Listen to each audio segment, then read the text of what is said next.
Okay guys, so here we are inside of Unreal Engine once again, and I want to show you guys a scene that I created for my film Gemini, and you know, this is the basic shot. I just want to go over how to kind of make this shot look cinematic. So first off, this is in lit mode. I'm going to end up rendering this in path tracing mode. However, as you can see, if we go into path tracing mode, things don't play back very smoothly. For demonstration purposes, I'm just going to show you guys what it looks like in lit mode. However, it looks much better once we move into path tracing because it's going to give us all that properly calculated bounce lighting and totally realistic reflections, lighting, and all that stuff. So path tracing mode is great if you're rendering for film. So what I want to talk about today is a couple things, and one of them is kind of adding some of that motion into your shot. I've created these fog cards, and I'll show you guys what that looks like. So if we go out of our active camera here, this looks really bad if we go to different angles because they're just flat planes. You can see I have these fog cards that are just displayed on these planes, and if we were to play through this animation, you can see these fog cards are actually moving as we play the animation. So they don't move as we navigate around the viewport, however they will move once we play the animation, and as such once we render this animation. So it's a really useful technique, and it's also really good for compositing any sort of elements into your scene, video elements or anything like that, and that's going to add a lot of our motion into this shot. If we take a look here, I have 8 different fog cards, and I've arranged them according to where our camera is. So I have one here, I have one here, one kind of acting as like a fog layer above. Then I have one over here and a few layering back into the background. And that's going to add a lot of depth. Fog adds depth to your scene because if you don't have fog, so if I turn off my exponential height fog here, you can see we lose a lot of information that our eye is collecting about the depth of this shot.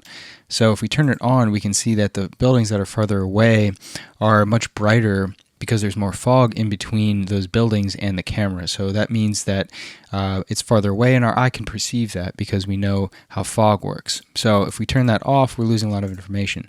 Same with these fog cards, it's giving us information as to where these things are in the scene. So if you see, if I look over here, I can tell this fog is behind this building and it's in front of this building. So it's giving us some information, and that's always good. So in addition to showing you guys these fog cards, I also want to kind of show you how I set up this scene and also how I lit it. So if we get outside of our active camera here, you can see that I just have probably 4 or 5 different buildings that I've scattered throughout the scene, and they each have this kind of rebar structure as well as the main structure of the building, and I've just scaled them to different sizes, and you can see I've scattered them throughout the scene. So nothing too crazy here.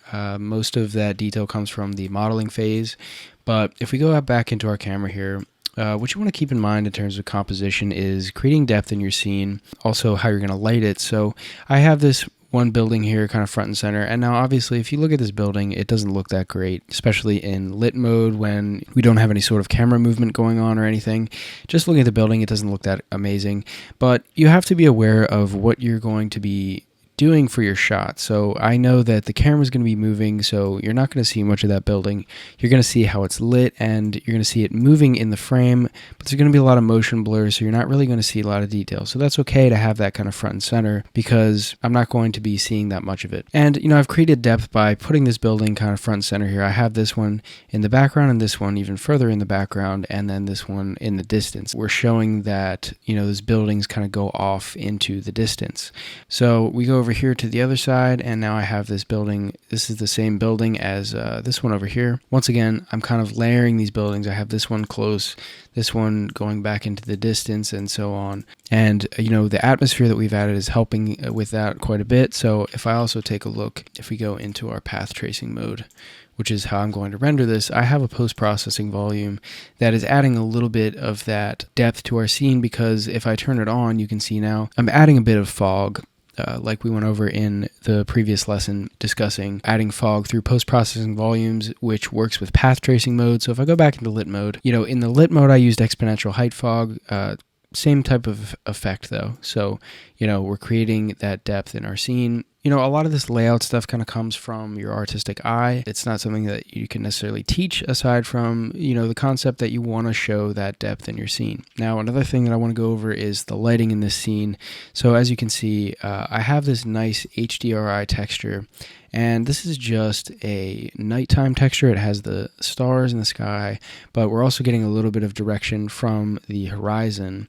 As you can see, we have some light coming from over here, so that's going to scatter throughout our scene. If I turn this off, you can see it actually makes quite a difference. Turning this on just kind of shows that there is something in the sky there, and these stars are going to be really nice highlights that will be blurred out from the motion blur of our camera moving when we actually render this. So that's just kind of adding another element, another layer to our scene here, and it's also contributing to the lighting in our scene as well. If we go back into lit mode, I have a very basic lighting setup for this scene. So if I search for light, we have our skylight, obviously, which I showed you guys how to set up, but we have our directional light, and that's contributing the most to our scene. So if I go back into my camera, if we just have the HDRI backdrop, it's not really giving us that much ambient light, or it's not giving us enough. You know, if we go into our path tracing mode, we can see, you know, it looks all right, but it's very dark, and we don't have anything simulating any sort of moonlight. So if I turn on the directional light, you can see, you know, I boosted this up to 10 lux. I think the default is like 3.14. I just have it kind of coming in from an angle into our scene, as you can see from the shadows here. So it's kind of up in the sky, somewhere around this area. It's just kind of showing us the shape of the objects in our scene. So if we go back into our camera, we got this nice highlight on the side of the building here. We're also highlighting all of these nice details in the building, and that's going to show up really well even when we use motion blur when we're rendering this. So, you know, we have these nice highlights on the building here, and also back here, that's just giving a lot of shape and showing those objects in the distance and kind of separating them from the background. So that's something that I like to do, is kind of, you know, backlight your scene. That's a great way, especially at nighttime. It's a really good way to light your scene. So if we get out of this, if I rotate my light around, you can see, you know, front lighting is going to give us a much different effect. That's not going to look as good. You know, we can do something like this. But, you know, having it from this direction isn't going to be as good. Generally, I like to light something like that. Kind of backlighting and up in the sky a little bit so that we're getting some more of that nice shape. And I like to increase the intensity a little bit because, especially in path tracing mode, if we look here, that's also going to give us, it's going to give us some really nice looking light, but it will also bounce light onto, you know, other parts of our scene more so than it would if we had a really low value for that light intensity. So that's another nice perk of, you know, using a decent amount of light intensity. So I also used these point lights to kind of give some color accents to my scene. This is just a very simple point light, and it's orange. You know, it's supposed to represent like a fire or something, but if we go into our path tracing, you know, we can see it's kind of just scattering a little bit onto the sides of some of these buildings. Same with this one over here. And then I also place one inside of this fallen building. So that really adds some really nice color contrast into our scene because it's mostly, you know, pale moonlight, you know, more on the cooler side. And then we have these nice fires contrasting, and that's giving us that, you know, orange look, which contrasts nicely with the pale or the blue look of moonlight generally.